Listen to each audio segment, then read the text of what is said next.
Carl Jackson Show, your daily dose of objective truth in a world of confusion and lies. Thank you so much for joining us today. I'm wondering if Democrats and the left, if they're so obsessed with this illegal alien from El Salvador, Mr. Garcia. I can't even remember his first name. Frankly, I don't even care, but I'll look it up for the sake of the. I should remember it by now, so forgive me. But honestly, I'm so frustrated by what the left has been able to accomplish by keeping this story in the mainstream media. Now you have a judge, Judge Boasberg, that has now said, listen, the Trump administration, I'm going to hold you in criminal contempt unless you guys don't tell me who and the process and all this kind of stuff. You guys basically defied me, even though the Supreme Court shot him down. But you guys defied me when I told you not to take this illegal alien back to his country. He was already in the air. And so I want to know the processes. You guys have a short period of time to tell me. So anyway, that's probably the gist of it. I think that's the gist of it. Anyway, it's Boasberg or Bosberg, whatever his name is, Judge Bosberg being Judge Bosberg. And listen, guys, I'm not here to say that due process isn't important. I'm just here to say that something needs to be done because criminal illegal aliens should not have due process within the United States of America. This is insane to me, and it's amazing to me that the left is in outrage. The left is outraged about Trump sending criminal illegal aliens back. You've got who's this? Chris Van Hollen, Senator Chris Van Hollen, trying to make a whoop-de-doo, literally flying to El Salvador and getting dissed. They didn't let him into the building. They didn't let him see this criminal illegal alien that he wanted to see. I mean, this makes no mistake, makes no sense at all. But yet, at the same time, when it comes to Senator Van Hollen, when it comes to Judge Bosberg, he wasn't worried about who was violating the Constitution when a bunch of these illegal aliens were invading the country. This makes absolutely no sense, but it isn't meant to make sense. The truth of the matter is, a lot of these Democrats, they're activists. The judges are activists. We've got this news from Letitia James. I think we spoke on it briefly. I'll get into some detail and specificity, but I believe we spoke on it briefly last night. I want to talk about it more as more details have emerged regarding her mortgage fraud or quote unquote alleged mortgage fraud. And it seems pretty black and white. So we'll get into that. But it seems to me that criminal illegal aliens, for the most part, and DAs are above the law. And then judges like Judge Bosberg are only interested in enforcing the law when it comes to a Republican in the White House. It's the weirdest thing.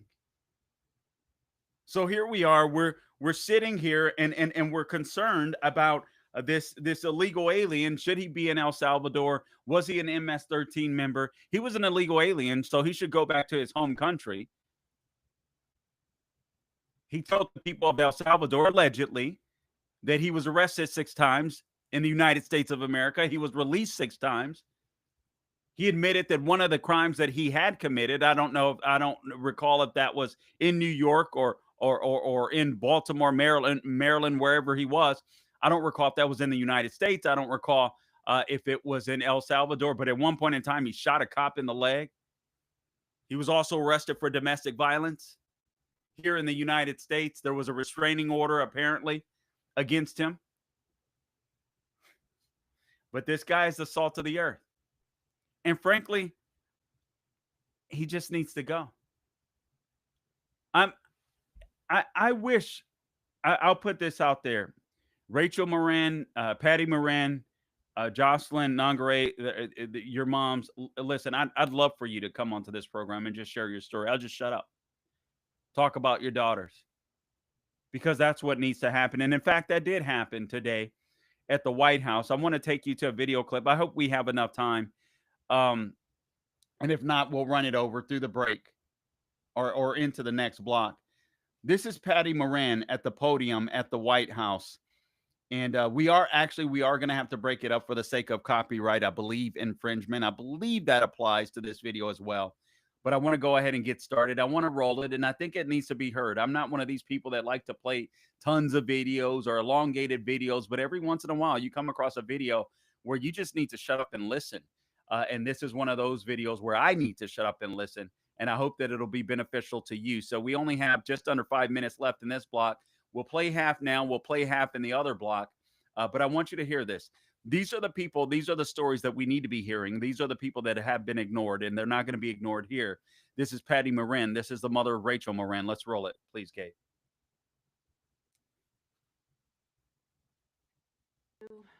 um, don't know the whole story about Rachel and about the crime that was committed against her.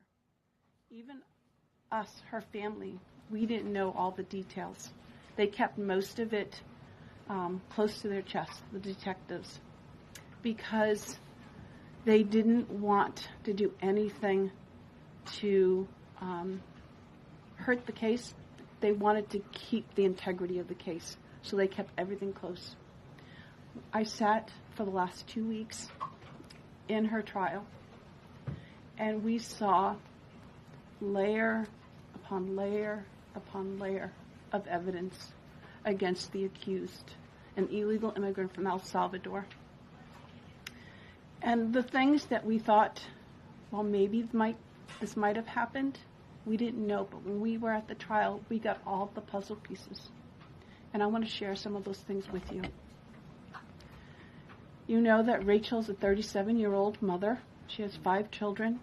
We've walked the trail for the last 25 years that we've lived in Maryland. It's a safe place for our family. It's where we go to get a little bit of New England, because that's where we're from, New England. When she went on that trail that day, she was not planning on dying. She wasn't planning on walking to her death. She was planning on going to the grocery store with her girls afterwards. Victor Martinez, he waited for her. He waited for her to come closer. He saw her. He saw that there was nobody around. He attacked her. He dragged her 150 feet, blood gushing from her head. It left a 150-foot trail of her blood to the culverts, where he picked her up, he threw her against the wall of the tunnel, and he raped her. But before he did that, he stopped on that trail, and rocks, still stained with her blood, he used them to hammer her head against those rocks. They say at least 20 times they could count the cuts in her head. They said that when they did the autopsy, and I've seen the pictures, there's a 6-inch square in the back of her head where the skull is shattered the way that you would crush an eggshell in pieces. 3/4 of her brain hemorrhaged. Her right and left side of her face bashed in. Her beautiful face bashed in. Her head bashed in. Broken bones, fractures. He takes and he drags her some more. He drags her through the thorn bushes. She has all the scrapes and cuts on her body. There wasn't 1 inch of her body that didn't have some kind of injury, whether it's bruising. Can we hold it there, Gabe? Broken bones. I'm sorry to break in, but just for the sake of copyright infringement, we do have to be careful with time here. But I want to go right back to the video. You're listening to Patty Moran. This is the mother of Rachel Moran, who was murdered by a criminal illegal alien. We'll play whatever remaining time we have left in this block. Let's go ahead and roll it, Gabe. Broken bones, contusions, the scratches. She had a fractured rib, fractured nose, fractured skull. And then he takes her into the tunnel, and he picks her up. He throws her against the wall. Blood is gushing from her head. Her hair is soaked in blood. And they showed us pictures of her body against the wall, outlined. The blood outlined her body. And you could see where the blood ran down around her as he was raping her. And then he threw her down and raped her some more. And then he strangled her because he didn't want her to be able to live to tell the story. They said that when they did the autopsy on her neck, that one of the things they do is they open up the neck and they look to see how far the injury is. And it went all the way down as far as an injury as possible, hemorrhaging in the muscles, because of how strong and violent the group was around her. These are the kind of people that have. We'll pause it there. We'll pick it up after the break. You're listening to the Carl Jackson Show. Please subscribe to my podcast, The Carl Jackson Show, YouTube, Rumble, wherever you go to get your podcasts, at Carl Jackson Show on X, Instagram, and Facebook at Carl Jackson Show, or at The Carl Jackson Show. We've been hearing a lot about this Kilmar Abrego Garcia. I think it's time that we hear from the families of the victims of that's these are the people that we need to hear from. I don't know why the left is defending this criminal illegal alien, but I'm going to stand with the victims and their families. This is the Carl Jackson Show. We'll be back on the other side.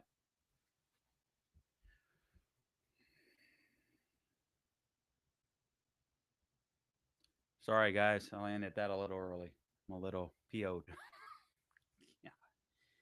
Oh, man.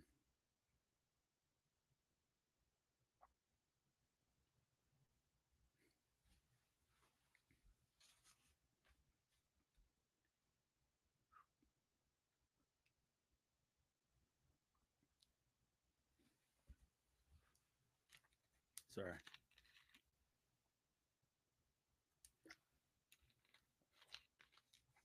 All right. We're just going to go back to the video. Normally, I don't play videos like this. Obviously, this doesn't take much show prep. I like show prep, but every once in a while, you gotta slow down. And we have a party that is absolutely insane, a political party that are advocating for criminal illegal aliens. Just and I'll move on to other news topics, but I want you to think about this, and again, we'll go back to the video. You heard the gory details in the first half of that video of what this gentleman did. For her mother to be able to sit there and explain that, to sit through that trial, what type of strength that takes. But she wanted to make sure that she obviously got justice for her daughter.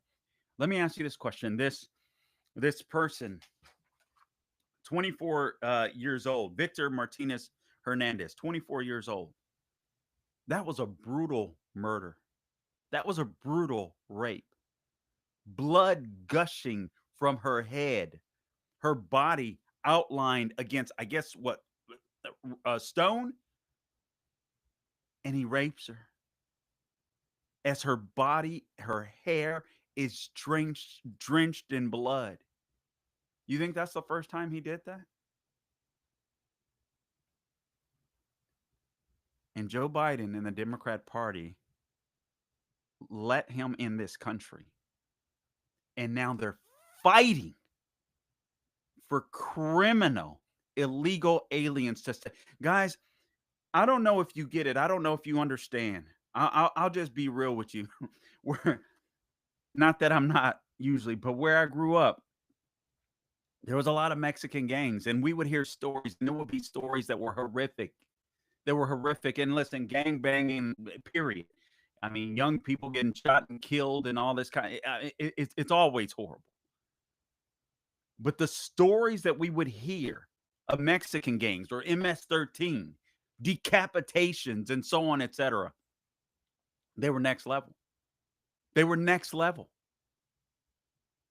And to some extent, I thought it was like psychological warfare, you know what I mean? And maybe I didn't think of it that way as a kid, but like you don't, it was like these gangs that existed that you didn't want to come in contact whatsoever, because the things and the stories that you would hear were so gruesome. You wanted to make sure that you didn't go anywhere near their territory. Now, the Biden administration and the Democratic Party has invited these very people in so that all of you can experience this, and they have the audacity to sit up every damn day and try to protect these people. You got to be freaking kidding me. Can you imagine what that girl suffered? She didn't die instantaneously. A crushed skull, her body dragged on rocks and through thorns. She did not die immediately. This is who the Democratic Party is protecting. You should be ashamed of yourself if you vote for that party. Let's wrap up this video, please, Gabe.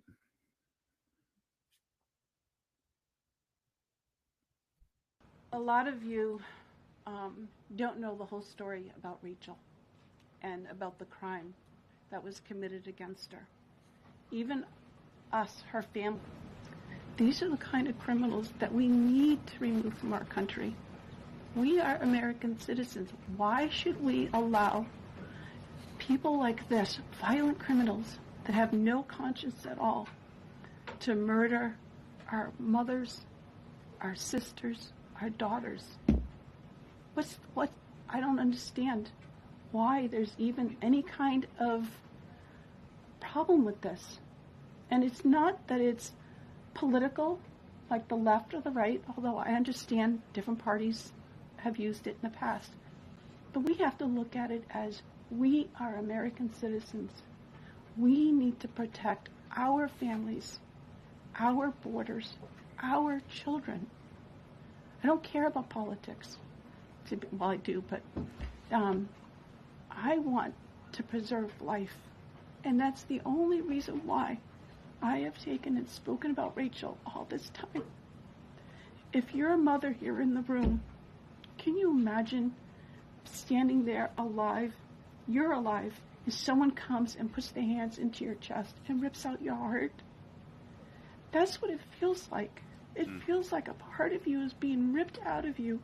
You can't even describe the pain. Just like you can't describe to your husband what it feels like to carry a baby in your womb, or to feel those first kicks, or to know just intuitively if it's a boy or a girl. It's only a thing that a mother knows. Why are we not protecting the American citizens? It's just common sense. Why are we not protecting our children? And to have a senator from Maryland who didn't even acknowledge or barely acknowledge my daughter and the brutal death that she endured, leaving her 5 children without a mother and now a grandbaby without a grandmother, so that he can use my taxpayer money to fly to El Salvador to bring back someone that's not even an American citizen. Why does that person have more right than I do, or my daughter, or my grandchildren? I don't understand this. Thank you. Thank you. Was that the end of it? Thank you, Gabe. There was a little more, unfortunately, that wasn't captured in the video that I sent to Gabe, but the media asked or gave their sympathies or whatever as she was walking out, and she just basically told them, I'm paraphrasing, do your job, report this stuff. Report this stuff. Now we're talking about this illegal alien. The Democrats have a lot of sympathy because they hate Trump so bad. And honestly, it's not just about hating Trump. What they see President Trump doing is they see him upending the Democrat Party. They see him upending all of their sacred cows. I spoke about this before on Dennis Prager's show, but he's upending all of their sacred cows. We'll get back into Harvard because I think that's extremely important. Christopher Rufo wrote a column on what's happening with these colleges. He's seen this stuff for a long time. He's written about this stuff for a long time. He has a very compelling piece that I'd like to share with you, because the left is upset that Trump is up. He's upending all of their sacred cows, and one of the things is this is their constituency. I was sitting around earlier today, and I was just thinking, why would the left fight so hard? Besides the fact that they want a narrative, they've been able to isolate this guy, this Kilmer Garcia. They've been able to isolate him. They've been able to make him a sympathetic figure, and they want to ride that puppy as far and as long as they can. They want to keep him in because they feel like they've gotten some traction with this. But I just sat there and I was thinking, why would these people fight so hard for this guy? But they won't fight for the Rachel Morens. They won't fight for the Jocelyn Nungareys. And then I'm like, oh, duh. What am I? What am I? An idiot? They're fighting for their constituent. I've heard conservatives say, "Oh, he's not a constituent." No, he's not a citizen, but he is their constituent. That's why they brought them in. They're fighting for their constituents. Trump is running their constituents out, self-deporting, offering incentives and money. Even one of the latest things I've heard, free flights out of the country so you won't be deported, all in an effort to try to get as many of these illegals to self-deport, because there's no way you can get 15 or 20 million people out of this country. There's just not enough time. There's not enough resources to do so. I think ICE has what? Our Border Patrol has 47,000 beds or something like that. We're searching for 15 to 20 million people. They're fighting for their constituents. And this is the guy that they love. This guy, Hattie Breitbart, when Garcia was arrested, he was found with rolls of cash and drugs. Cash and drugs. I don't mind the cash. Homeboy's got some drugs on him. Illegal alien. He was arrested with two other members of MS-13. Oh, no. You don't he's not MS-13, just the people he's hanging around with. Two judges found that he was a member of MS-13. That finding has not been disturbed. When arrested, he was wearing what is effectively MS-13's uniform. This is from a woman by the name of Tricia McLaughlin, shooting back at left-wing sympathy for Kilmore Abigail Garcia, the 29-year-old Hattie Breitbart, illegal migrant who was arrested and deported back to El Salvador from Maryland in March. DHS Assistant Secretary. Okay, so that's who she is. DHS Assistant Secretary. She outlines, they got the photo of him. And the photos that I've seen in the past, he looked pretty innocent. He doesn't look that innocent on this particular instance. She says, I think that this illegal alien is exactly where he belongs, home in El Salvador. The DHS spokeswoman said he was in our country illegally. He's from El Salvador, was born in El Salvador. And the media forgot to mention he is an MS-13 gang member. Now, there's people out there saying that he's not. Cash and drugs in his pocket, hanging around MS-13 members. Adios. We'll be back.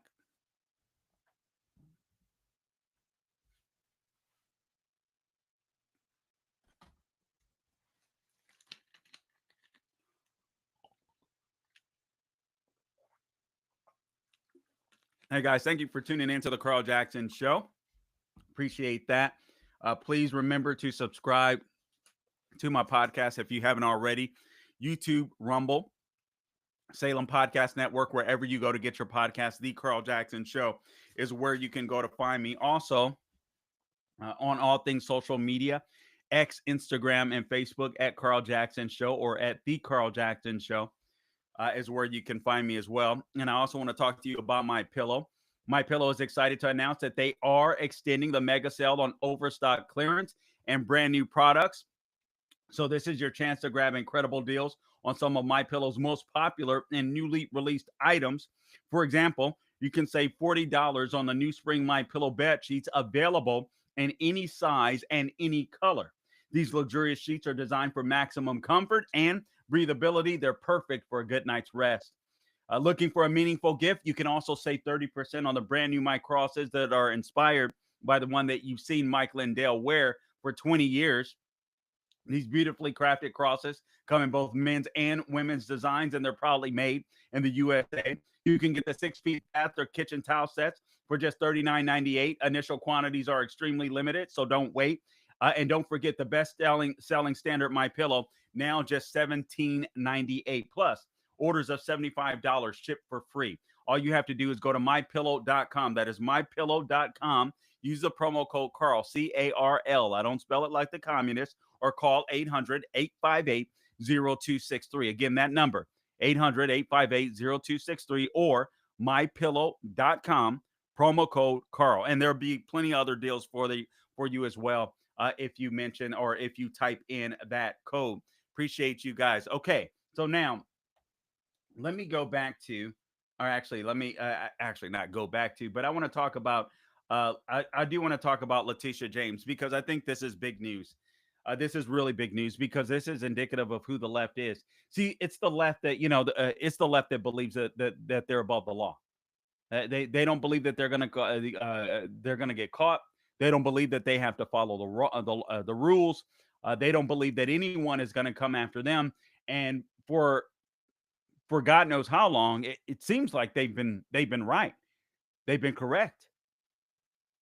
They get away with stuff seemingly to me all the time, and yet Republicans are weak kneed and don't often hold them accountable. But things are changing, and they don't like that. And so what they're going to try to do is they're going to try to destroy President Trump. They're going to try to destroy his agenda. They're going to try to make sure that he gets nothing accomplished. They're going to try to scare Republicans away from Donald Trump. And I fear that if this goes on for so long, it may work. It may work. There was a CNN poll, Harry Enton.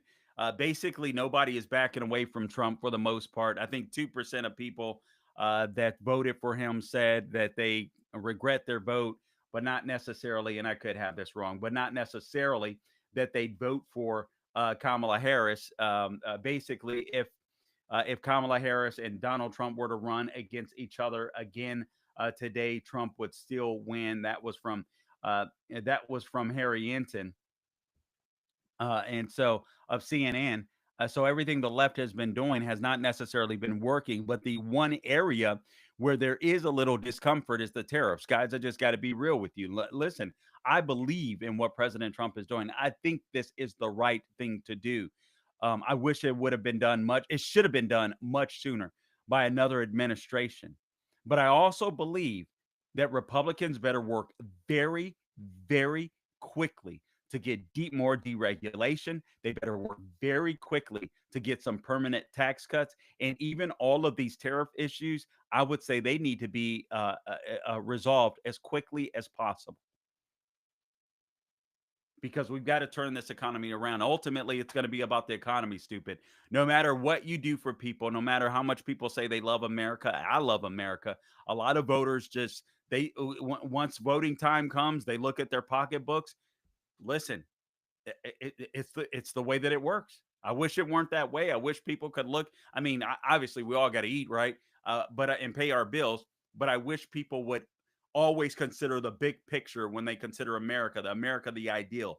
But it just doesn't happen that way in elections. So we got to be mindful of that. But Democrats, they get away with stuff, and it's frustrating. So here's the latest skimmy, and this is what they don't like about Trump because again he's tackling all of their sacred cows, and this is what I love when it comes to Harvard and these institutions. He's tackling their sacred cows. And it's laughable to me that you got people out there. Well, listen, and trust me, I think we should always be skeptical when it comes to First Amendment. We should always push back. I don't even mind pushback on Trump when it comes to things he's doing with Harvard, but you have to keep this in mind. You're talking about federal dollars that go to these universities. When they accept these federal dollars, they do so with contingencies. So if they're not willing to accept those contingencies, that's fine. I don't want to send my money to these institutions. Did you know? I found this out the other day that Harvard has remedial math classes. Harvard? Like, should you be accepted at Harvard if you have to take a remedial math class? Now, raise your hand if you ever. I wasn't. Hey, listen. I could do multiplication, I could do division, I could do addition, I could do subtraction. Everything beyond that was like, not for me. I did well in English. That was good enough. That was good enough for me. But anyway, listen. Let me segue to this. Let me skip to this Letitia James story because I think this is very, very important. And then I've got some videos. Senator Chris Van Hollen went to go visit El Salvador. It didn't seem to get what he wanted. All these people are doing is looking for a photo op. They're grabbing onto anything possible. And again, the goal is just to make you hate Trump. That's it. Or to make enough of their more of their constituents hate Trump. They will need to get back the youth vote. That's not going so well for them. I'll talk about that tomorrow. There was a great article by Ryan Godursky. And also, there's another article that Democrats are really wanting to go the progressive route, which is why you see AOC seemingly rise. Will she be good nationwide if she decide to run for president? I don't think so. I think she would flame out. I think she would do well in blue cities, but I don't think she'll be the standard bearer. But nonetheless, let me get to Letitia James because I could talk forever and go get sidetracked on all these all these other issues. But Letitia James, all right. So you guys know Letitia James. I'm not sure. I should have got some video of her, but Letitia James is the attorney general that has been out there. Obviously, she worked at the New York AG that prosecuted Donald Trump. She prosecuted him over basically real estate fraud. She said that he inflated his property values. It was absolutely insane. We talked about this briefly yesterday, but I think in Florida, his Mar-a-Lago property, at one point in time, this judge, I forget his judge, the judge Engeron, or I can't, Ergon, I can't remember his name, but you could tell he was a liberal. I mean, it's weird. You can tell some of these liberals, but older guy, looked like an old hippie, with white hair, curly hair. It just looked like he was stoned on the bench. To me, I'm sure he wasn't, but it looked like it. But nonetheless, he valued Trump's Mar-a-Lago property at $18 million, and he said so. What Trump was doing was either inflating rates or deflating rates to get better deals. Ultimately, there was a judgment against Trump for $454 million. They just went after him. They tried to bankrupt this guy. They tried to kill this guy. But these cases were just an absolute joke. And then we get to this right here in my formerly fingerprinted fingertips, hat tip New York Post. And actually, Just the News has an even more in-depth description, so you can check them out in either place. But New York Post had a great synopsis. Trump administration refers New York AG Letitia James for potential prosecution over alleged mortgage fraud. See, this is revenge. No, this is justice. This is justice. So New York AG Letitia James, who infamously declared that no one is above the law, quote unquote, when she was targeting Trump, was hit with a federal criminal referral for instances of alleged mortgage fraud, which means multiple cases. All right, Federal Housing Finance Agency Director William Pulte sent the missive, MISSIVE, to AG Pam Bundy, to Deputy AG Todd Blanche, alleging that James had, quote unquote, falsified records to get home loans for a property in Virginia that she claimed was her principal residence in 2023 while still serving as New York State prosecutor. That's illegal to do. All right, if you're going to be the New York State prosecutor, you got to live in New York, and that's where your principal residence has to be, not in Virginia. So that occurred, I guess, when she signed the paperwork for the house or something in late August 2023. This was weeks before James began her civil fraud trial against the Trump organization, again, for overinflating the values of many of its properties, which ended in the $454 million judgment. And how much do you want to bet that there was no one out there to go and assess the value of Trump's properties? This was basically New York AG and probably Judge Engeron assessing the value in New York. All of his, I mean, just absolutely insane. Um, this is what the letter stated to about New York AG James. Miss James was the sitting attorney general of New York and is required by law to have her primary residence in the state of New York, even though her mortgage applications list her intent to her intent her intent to have the Norfolk, Virginia property as her primary home. It appears Mrs. James' property and mortgage related misrepresentations may have continued to her recent 2023 Norfolk, Virginia property purchase in order to secure a lower interest rate and more favorable loan terms. So before she went after Trump for inflated property values, she was deflating. I guess she was deflating. She was trying to get better rates. She was lying, trying to get better rates, trying to get better interest rates, lying about her primary residence. This is absolutely insane. This is one of the dumbest things I think I've ever seen. But and then this isn't about being dumb, even though this is very dumb. Democrats just get away with murder and they know it. They're never held to account. Oh, Carl, come on, come on. This is hyper. This is hyperbole. You're exaggerating. Hey, where are all the BLM rioters sitting in jail? What about all the Antifa thugs? All these anti-Semites that are harassing Jews, intimidating Jews, assaulting Jews on college campuses. Mass, you guys seen any mass arrests? Mass arrests there? What about this kid that was murdered by this young black kid? The kid Austin Metcalf was the one that was murdered. I saw Officer Tatum put up on his Instagram the um, the GoFundMe, and the black kid had over $450,000 raised. I think the family of the slain kid had over 300,000 raised on his GoFundMe. Um, so you have the black community that are outpacing. We'll be back. I don't know what I was thinking. Guys, I appreciate you tuning in. I'm sorry that was abrupt. I'll wrap this up on the other side. I'm sorry. I don't know what I was thinking. Gabe was in my ear and I was just in my head. Anyway, the Carl Jackson Show. Please subscribe everywhere you go to get your podcast. YouTube, Rumble, Salem Podcast Network, The Carl Jackson Show is where you can find me. All things social media at Carl Jackson Show or at The Carl Jackson Show, X, Instagram, and Facebook. I hope you guys are looking forward to this weekend. Resurrection Sunday. Obviously, Good Friday is coming up. This is Holy Week. Appreciate you guys taking the time to tune in and to share this podcast. Some of you, I got a message, at least, actually a couple, where some of you are having a difficult time finding the show. If you don't catch the show live, it will be if you go to thecarljacksonshow.com. I need to make mention of that, and I'll be sure that I'm putting that out on social media. That's what we'll do. We'll make sure that I'm putting out on social media the show from the night before. I'll put it out first thing in the morning or as soon as Gabe gets it up.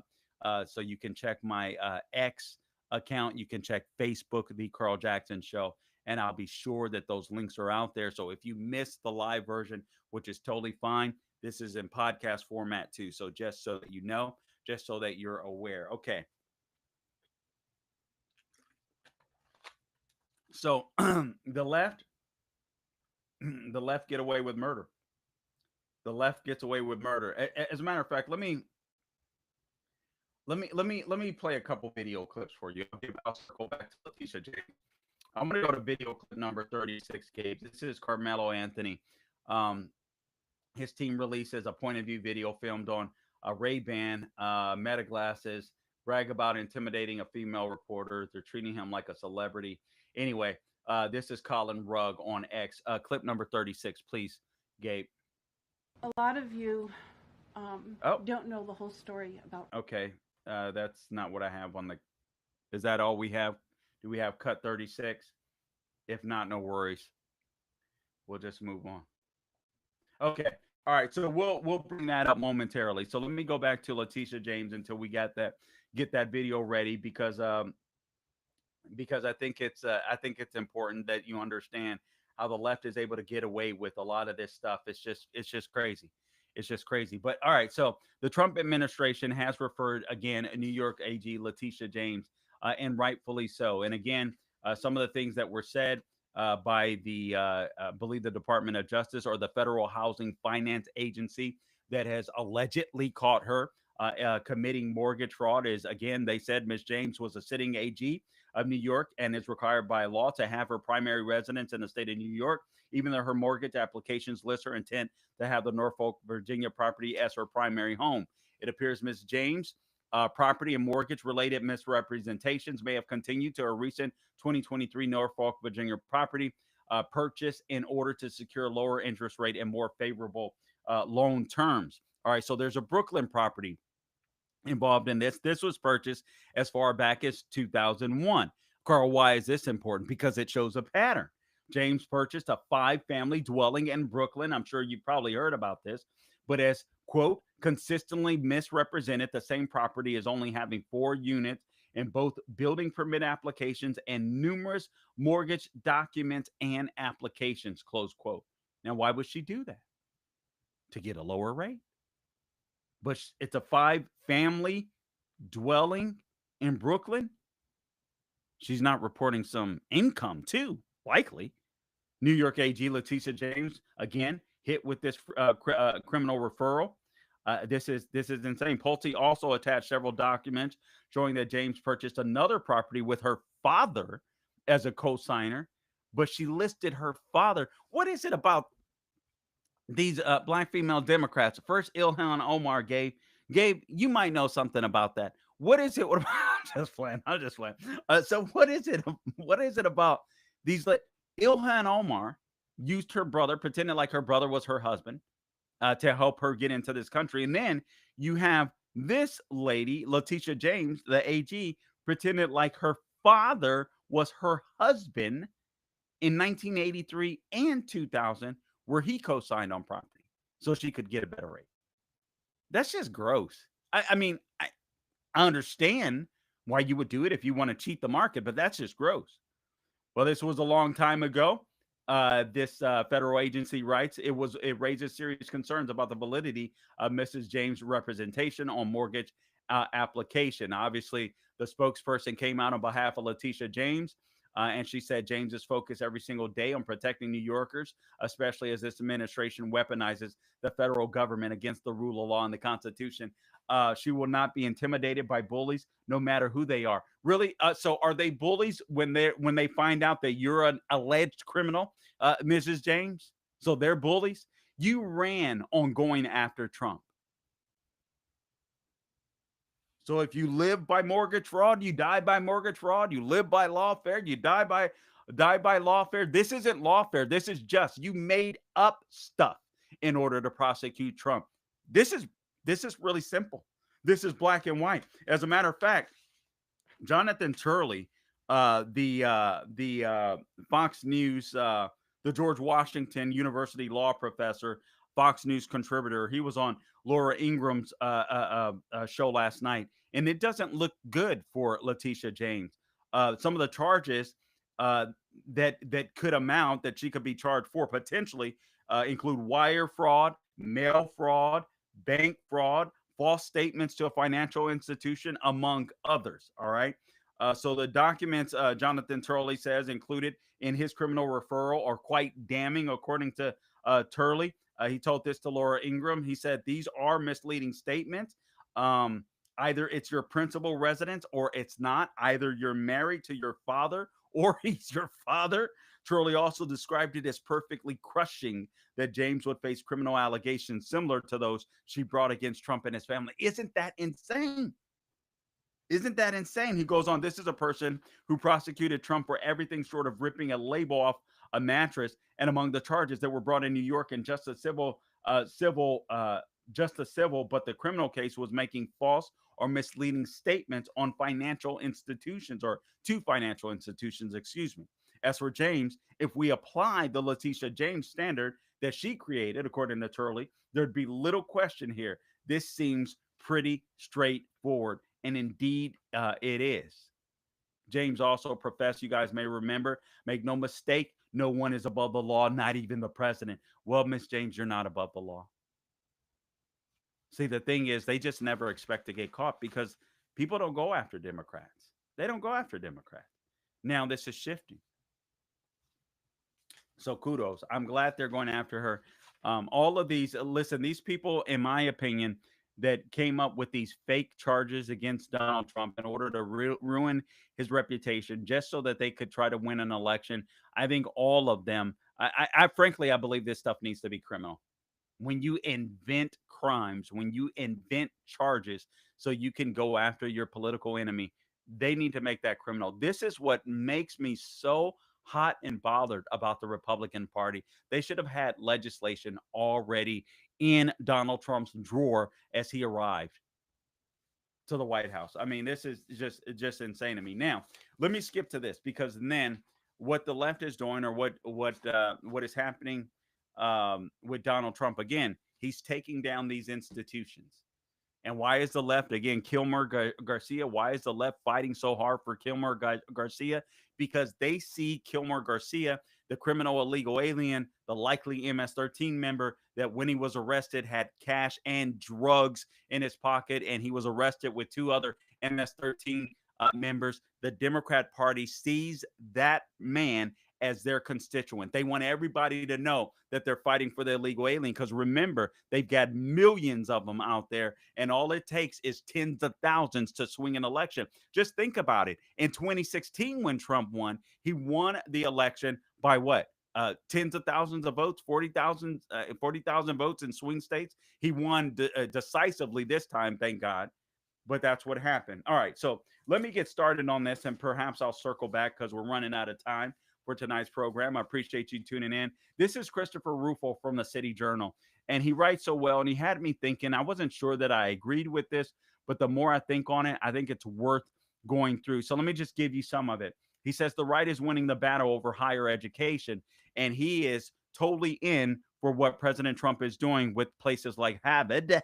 All right, with now, Trump, as we discussed momentarily last night, is talking about revoking Harvard's tax exempt status. And frankly, I think this should happen anyway. But he writes, several years ago, the author Christopher Caldwell changed the conversation with his book, The Age of Entitlement. The book argued that the civil rights regime established in the 1960s marked a fundamental departure from America's constitutional tradition. Though launched with the noble intention of stopping racial discrimination, Caldwell argued the Civil Rights Act and the bureaucracy that it spun gradually consumed core American freedoms and became a vehicle for entrenching left wing racialist ideology throughout American institutions. And he's right. I do believe that there were good intentions. I do believe that it felt like the right thing to do. But remember what the left was trying to do, in my opinion, LBJ with the Great Society, is he really wanted to imprison blacks, so to speak, metaphorically speaking. He didn't want us to escape from poverty.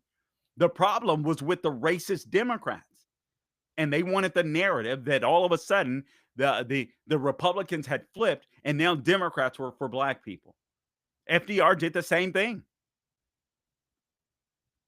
And so they used the Civil Rights Act, the left did, in order to advance their agenda. In the decades that followed, the rights response was marked by ambivalence. Some libertarians called for repealing the Civil Rights Act, but like many libertarian proposals, this was never a political possibility given the act's broad public support. He writes, the establishment right, meanwhile, largely suppressed its private misgivings. Republicans repeatedly voted to expand the civil rights regime, further embedding dubious concepts like disparate impact theory into law. Now all of this has changed. After mounting a successful fight against DEI, the political right has come to accept that if there must be a civil rights regime, it should be one of its own making. Rather than continue to defer to left wing interpretations of civil rights law, the right can now advance a framework grounded in colorblind equality, not racialist ideology. He goes on, but we'll save that for another day. But anyway, we'll get into it a little more in depth another day. Until next time, guys, do not grow weary doing good. God bless you.